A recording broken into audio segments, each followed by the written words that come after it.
in 50 years, there's only been 4 generations of Range Rover. But this is the all-new 5th generation car, and well, it's bold, isn't it? So I thought I would give you a little bit of a design walk around. Now at the front, well, it's more of an evolutionary approach. It's flusher for better aerodynamic performance, but if you come with me around the side of the car, you'll see some of the new models, really nice details.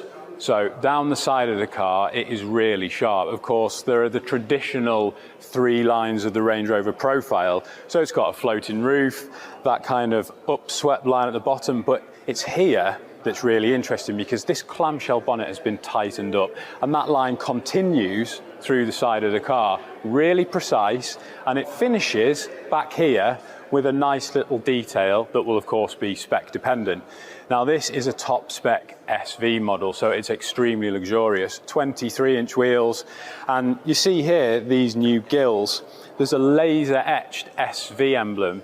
Now this new Range Rover is all about reductionism, making it simple, modern luxury and not shouting about the car. These are all quite traditional Range Rover styling cues, but if you come with me round to the back, you'll see where the big design changes are for this all-new 5th generation car. And speaking to the design team, it's this rear corner that defines the look of this vehicle. This kind of swept line, it really frames the rear, and that brings us on to the taillights because they're integrated into this black panel, the same as the indicators. When they're not on, you don't see them, and again that's part of the reductionism, but when they are on, it gives the Range Rover a really bold look. And one little detail, this bespoke to the SV model, ceramic badges, and that theme's continued inside just to enhance that luxury bespoke nature. Now that ceramic theme is continued inside, so ceramic picks out the gear lever and all these touch points for the climate control as well. The new Range Rover is going to start from £94,000. Now although this is a more expensive SV model, SV Serenity, there's also an SV Intrepid trim. It feels so high quality in here, as you would expect from a car like this.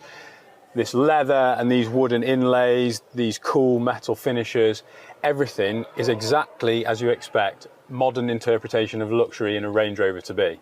But in the back, that's where this SV really gets interesting. Before we have a look at the lavish back seats, it's worth covering the new car's powertrains, and as is the case with lots of modern luxury machinery, there'll be a plug-in hybrid on offer with electrification helping to keep things quiet and refined according to Land Rover. In fact, there'll be 2 plug-in hybrids and both use a 3-litre straight-six petrol engine with the P440e pumping out 434 brake horsepower and 620 Nm of torque, while the P510e produces 503 brake horsepower and 700 Nm of torque. Both use a 38.2 kWh battery with an official claimed range of up to 62 miles and CO2 emissions from less than 30 grams per kilometre, while with 50 kilowatt rapid charging it takes less than an hour for an 80% recharge. Mild hybrid technology features too, with a pair of 3-litre 6-cylinder diesels, including a D300 and a more powerful D350, while the P400 6-cylinder petrol is also a mild hybrid. At the top of the tree, for now, is a 523 brake horsepower, 4.4-litre twin-turbo V8 petrol model, which will hit 62 miles per hour in 4.6 seconds. But don't forget that the new car's MLA Flex platform also allows for battery electric propulsion. So from 2024, you'll be able to buy a fully electric Range Rover. In the back, we've got this first-class seating arrangement, so individual chairs, and as you can see, absolutely acres of legroom. The 13.1-inch screens are part of the Pivi Pro infotainment system, which has over-the-air software updates. And in the middle, we've got this lovely flowing center console with a table that rises out of there electronically. Now, when it's locked in place, you can pull the table towards you, then fold out the wings, and you've got a lovely kind of communal area where you can angle the table to show screens, your laptop, whatever you're working on. But in general, it's just a lovely, tranquil, serene place to sit. Some of the features might be a little gimmicky, including that pivoting table, but they're nicely designed and really well built all the same. There are a few more touches that move the game on though. One a first for the Range Rover, and one traditional feature that's made the cut for the new car. Now, for the first time with any Range Rover, if you go for the long wheelbase model, you'll be able to get it with 7 seats.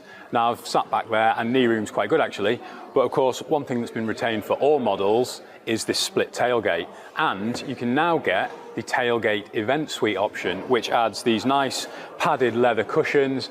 And up here in the tailgate, you can get speakers and lights, which you can control from Land Rover's smartphone app and play your different media preferences, or of course, have a little drink with cup holders down there.